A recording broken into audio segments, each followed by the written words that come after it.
August of 1987, Maricopa County, Arizona. The morning air tasted like copper and dust, and Samuel Brennan stood at the edge of what the county extension office had called a fool's purchase. He was 63 years old. He had been watching this particular stretch of hardpan since he was 17, when his father first pointed to it from the cab of their Dodge pickup and said, "That ground's been waiting." Samuel carried a galvanized bucket in his left hand. Inside it, wrapped in damp burlap, were 12 olive saplings he had driven 420 miles to collect from a monastery in Calaveras County, California. The saplings were varieties that most commercial growers had abandoned 30 years earlier. He set the bucket down and pressed the heel of his boot into the caliche layer. It rang like concrete. Someone was watching from the county road. A white Ford sedan with government plates. Samuel did not turn to look. He had 320 acres of this, purchased at auction for $8,000, and he had 6 months of saved water delivery credits that the irrigation district said would run out by November. By December, they had told him, the aquifer access would be revoked. By spring, the wind would have the place back. The Ford pulled away. Dust followed it east. Samuel knelt and began to dig where a surveyor's stake marked the first position. The ground fought him. He knew it would. That was not the problem. The problem was that no one else seemed to remember that ground which fights is ground which holds. The problem had a name: Thomas Rydell. He was 39 years old and held the position of Senior Agricultural Agent for the County Extension Office. He had a master's degree from Arizona State and a budget that included demonstration farms, experimental plots, and enough authority to make decisions about which farmers received technical support and which ones got filed under unsalvageable. Samuel's file, Rydell had told him in March, was the latter. They had met in Rydell's office in Phoenix. The meeting lasted 11 minutes. Rydell sat behind a desk stacked with binders labeled by crop type and soil classification. Samuel sat across from him with his hat in his lap. Rydell opened Samuel's file, glanced at the acreage notation and soil report, and set it down again. "Mr. Brennan," Rydell said, "I've been to that site. Twice. Once in 1982, as part of a survey team. Once last year to inspect an abandoned homestead claim. The soil structure is poor. The caliche layer is between 8 and 14 inches deep across most of the parcel. The water table is dropping at an average of 2.3 feet per year. The summer temperatures exceed 110 degrees for 70 consecutive days." He tapped the file. "This land is not farmable under current economic conditions. It is not farmable under any foreseeable conditions." Samuel said, "My father farmed harder ground than that." Rydell smiled. Not unkindly, but with the patience of someone explaining something simple to someone slow. "Your father farmed in a different era, before aquifer regulation, before the district had to manage for sustainability. The techniques that worked in the 40s and 50s are not applicable now." He leaned back. "I understand the emotional attachment to land, but emotion does not change hydrology." Behind Rydell, a framed photograph showed him shaking hands with a state senator at a ribbon cutting for a new drip irrigation research facility. Rydell closed Samuel's file and slid it to the edge of the desk. "If you proceed with this, you will lose your investment, you will lose your water credits, and when you ask for disaster relief, you will be told what I'm telling you now." He stood. The meeting was over. The desert will take what you give it, and it will give you nothing back. Samuel stood also. He put his hat on. He said, I already bought it. Rydell's smile faded. Then you bought an expensive lesson. Two other farmers were in the waiting area when Samuel walked out. Both had heard the conversation through the open door. One of them, a man named Horace Venn, who ran 2,000 acres of cotton near Buckeye, shook his head. Jesus, Sam, Venn said. What are you doing? Samuel did not answer. He drove home in silence.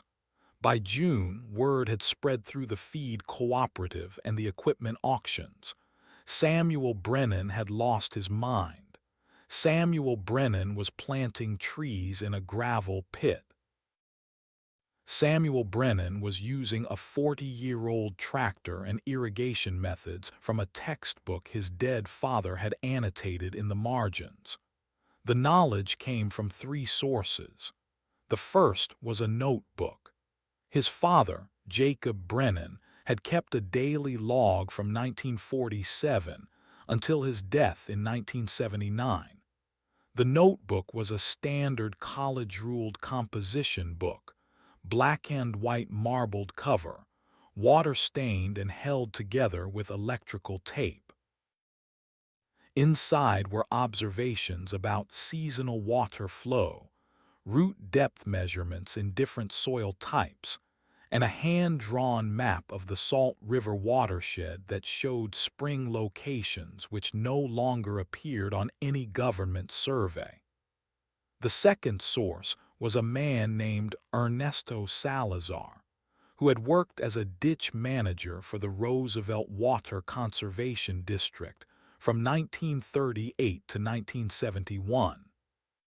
Samuel had tracked him down in 1981, living in a single-wide trailer near Florence. Salazar was 91 years old and partially blind. He told Samuel that before the big dams, before the aquifer pumps, the old Mexican farmers had grown fruit trees in the desert using a technique called infiltration farming. They did not irrigate from above. They did not flood the fields. They infiltrated. They would find where the water wanted to go, Salazar said, and they would put the tree there, not where the farmer wanted the tree, where the water wanted the tree. The third source was a 1936 hydrological study conducted by the University of Arizona, buried in the archives of the Tempe Public Library. The study documented subsurface water movement in caliche-dominant soils. It included a diagram showing how fractured caliche, if properly penetrated, could function as a horizontal aquifer, channeling and holding moisture in a subsurface lens that never appeared on a well log. Samuel had read that study 4 times. The conclusion was clear. The caliche was not the enemy. The caliche was the reservoir. He did not explain this to anyone. He simply began the work. In September, he rented a pneumatic rock drill from a construction yard in Tempe. The rental cost him $140 per day. He used it for 8 consecutive days, drilling 24-inch deep holes on a grid pattern, 60 feet apart. Each hole penetrated the caliche layer and stopped 4 inches into the clay substrate below. He did not drill deeper. His father's notes had been specific: too deep and the water runs. Too shallow and it sits.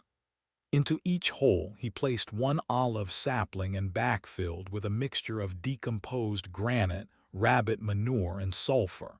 The sulfur lowered the pH and softened the caliche fractures over time. The granite held structure. The manure fed slowly. This was not guesswork. This was chemistry his father had tested across 32 years. By October, he had planted 180 trees. Horace then drove past in mid-November and stopped his truck at the fence line. Samuel was running a spool of drip line from a hand-cranked dispenser, moving between trees in a pattern that looked random but was not. Then called out, "Sam, you watering those with a garden hose?" Samuel did not stop working. "I'm watering them with time." Then laughed. "Time's not going to fill your aquifer." Samuel said nothing. He continued threading the line, then watched for another moment, shook his head, and drove away. Winter came. The trees held. In January, a hard freeze dropped temperatures to 19 degrees for 3 consecutive nights. Conventional wisdom said olive trees could not survive that in their first year. Samuel did not cover them. His father's notes said, "Stress them early. Weak ones die. Strong ones remember." 16 trees died. 164 survived. By February, Thomas Rydell had driven past twice. He did not stop. Spring of 1988 arrived with wind that stripped paint from the south side of buildings. Samuel expanded his planting.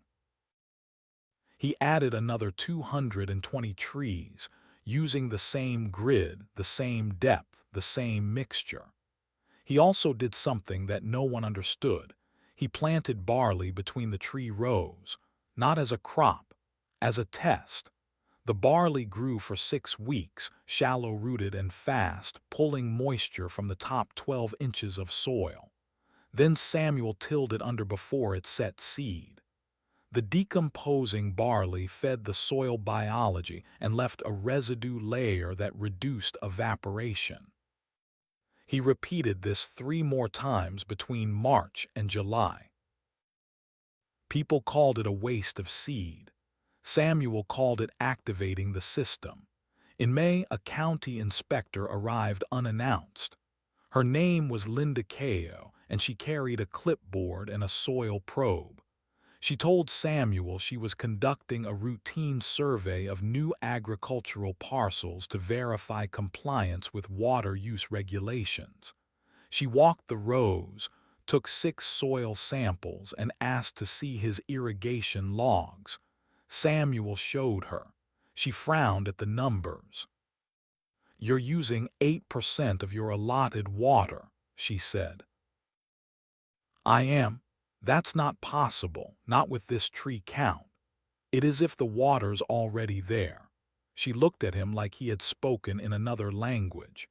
She took her samples and left. 3 weeks later, Samuel received a letter from the extension office. It stated that his soil samples showed anomalous moisture retention inconsistent with regional baseline data, and that a follow-up inspection would be scheduled in August. He filed the letter in a drawer and continued working. By midsummer, something changed. The trees began to grow, not slowly, not reluctantly. They grew with the vigor of plants that had found what they needed. The leaves darkened, the stems thickened.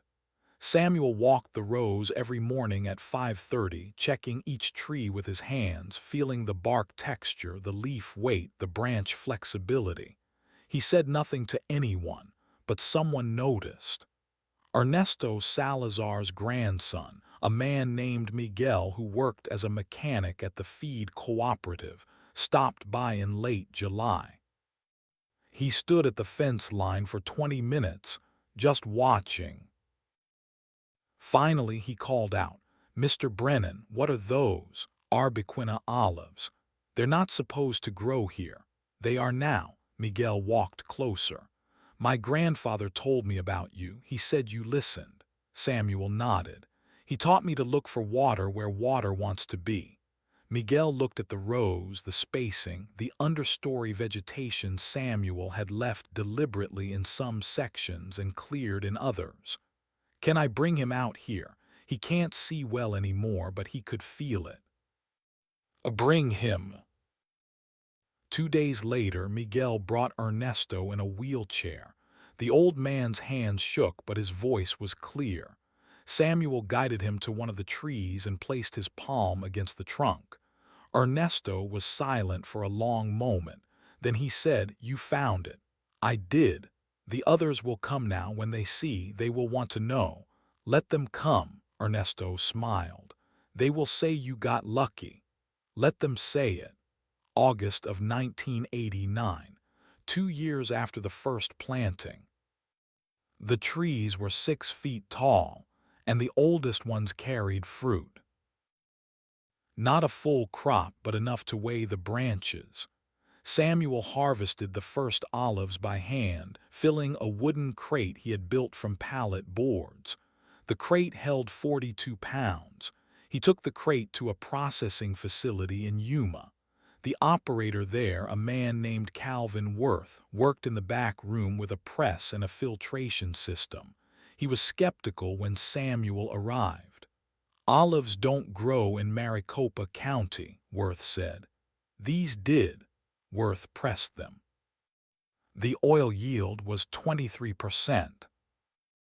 The industry average was 18. Worth ran the oil through a spectrometer to check acidity. Free fatty acid content was 0.21%. Premium grade was 0.8 or below. Worth looked at the numbers, then at Samuel. "Where did you say these came from?" "My farm." "What are you feeding them?" "Nothing, just water and time."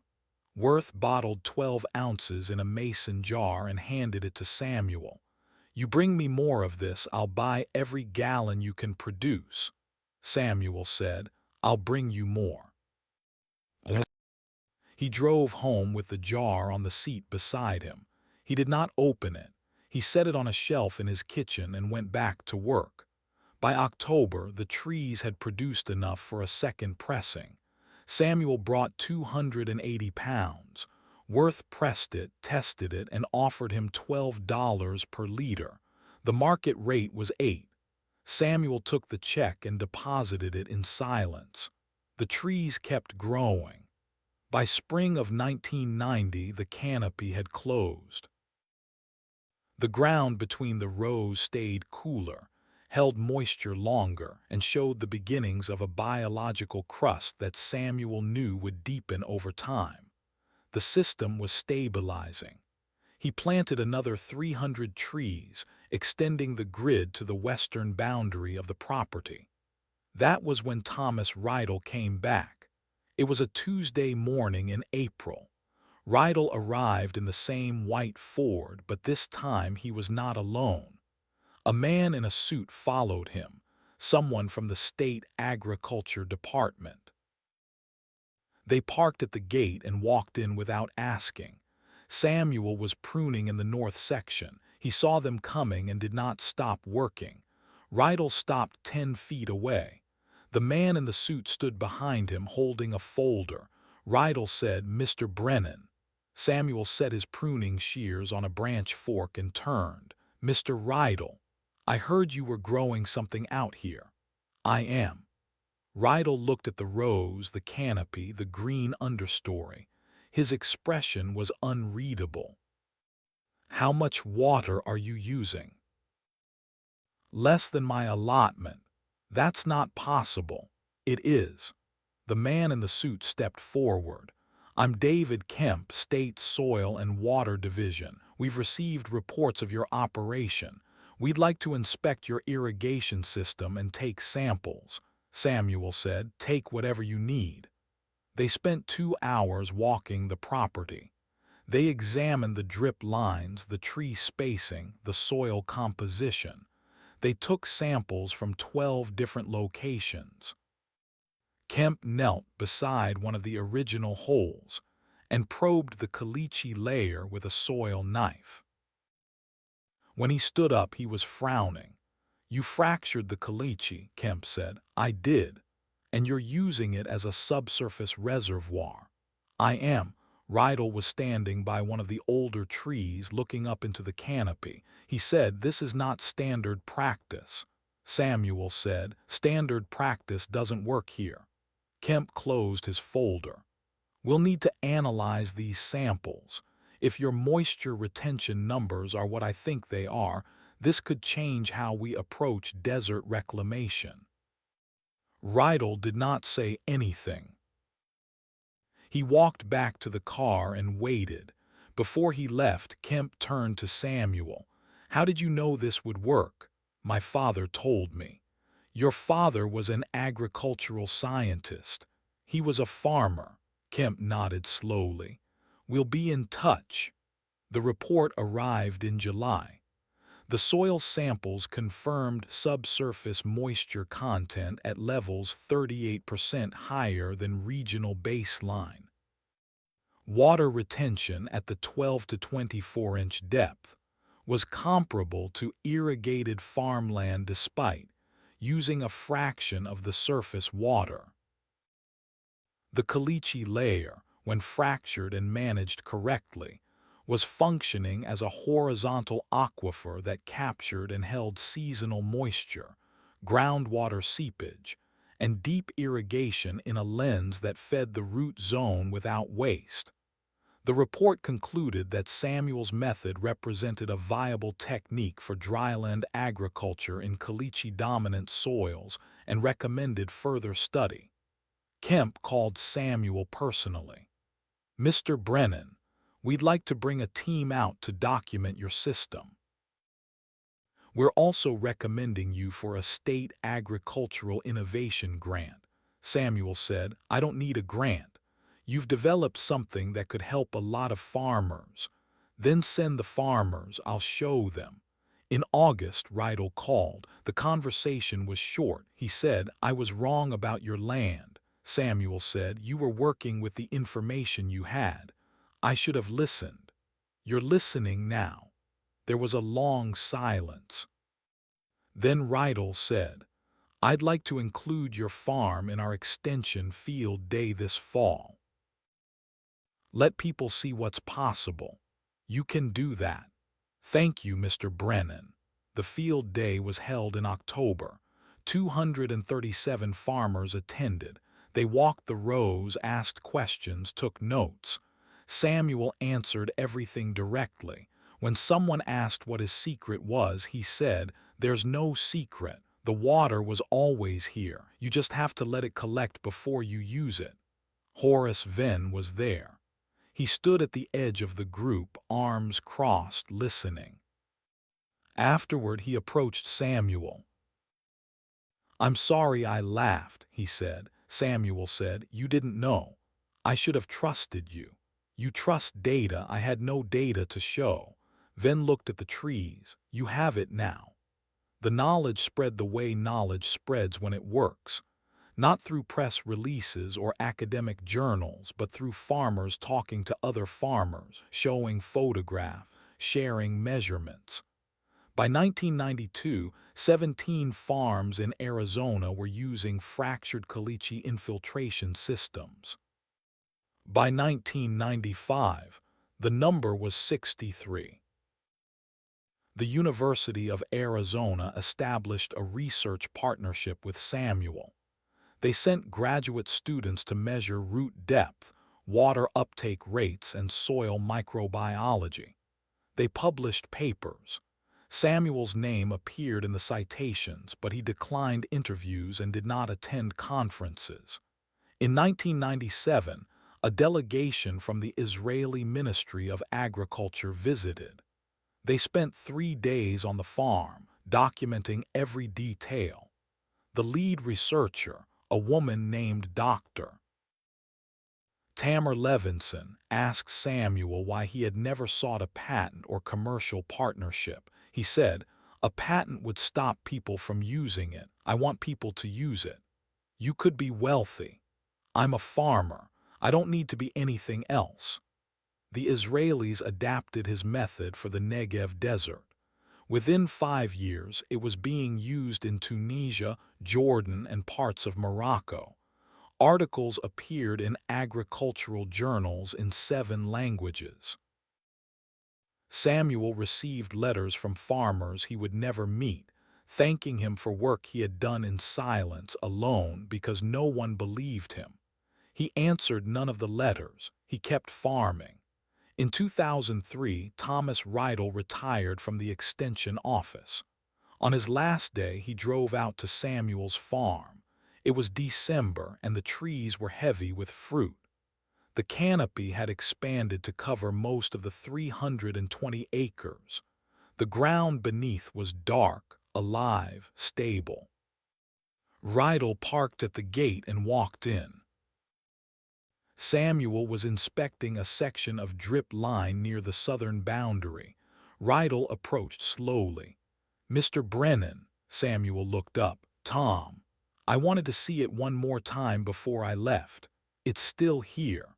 Rydell walked through the rows, touching the trunks, looking up at the branches. Finally, he stopped and turned to Samuel. "I changed how I teach because of what you did.